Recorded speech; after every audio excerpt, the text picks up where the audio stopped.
Friends, hello. पळाला. तर आज खूप सारे काम होते ना. आता शेवटचं एकच काम उरलंय ते म्हणजे गहू निवडायचं. तर परी मला गहू निवडायला मदत करते है ना परी. परी मदत करते म्हणून मदत करते म्हणून. आज मला होतं खूप सारे काम. कांद्या बटाट्याचं कंड साफ करायचं होतं.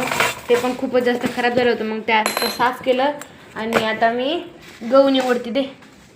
त्यात आमच्याकडं गोणी पण नव्हती. ती सुद्धा आईकडून आम्ही मागून आणली. हां सोड ती गोणी खोल.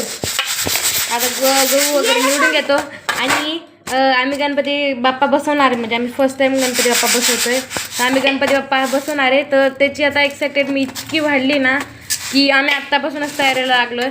आम्ही हे कामं करून झाल्यानंतर मी आता गणपतीचं थोडंफार म्हणजे नाही का नॉर्मल डेकोरेशन जे आहे ते आता करून ठेवणार आहे. म्हणजे कसं टायमाला गोंधळ नको व्हायला म्हणून मी अजून भरपूर. मम्मी म्हणली 1 महिना उरला आता फक्त.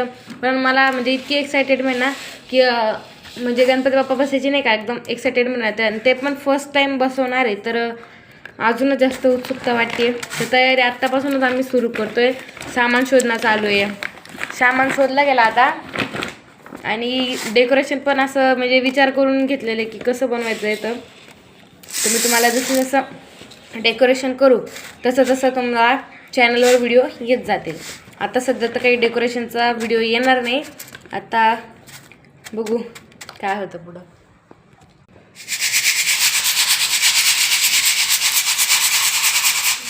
तर फ्रेंड्स आता गहू वगैरे मस्त निवडून झाले आहेत आणि एवढे बारीक गहू निघलेले आहेत. आता आम्ही सगळी साफसफाई करतोय. झाडू आण ना झाडू. तर फ्रेंड्स मस्तपैकी सगळं घर स्वच्छ झालेलं आहे. आणि आता हे पोरं बघा बसून तिकडं कसे मस्ती करताय. तर फ्रेंड्स माझे पण आता सगळे कामं झाले आणि फायनली मला आता आराम करायला भेटणार आहे. तर फ्रेंड्स मी आता करते आराम. तुम्ही करा व्हिडिओला लाईक शेअर सबस्क्राईब. तोपर्यंत बाय बाय. मी भेटते तुम्हाला पुढच्या ब्लॉगमध्ये. तोपर्यंत बाय बाय.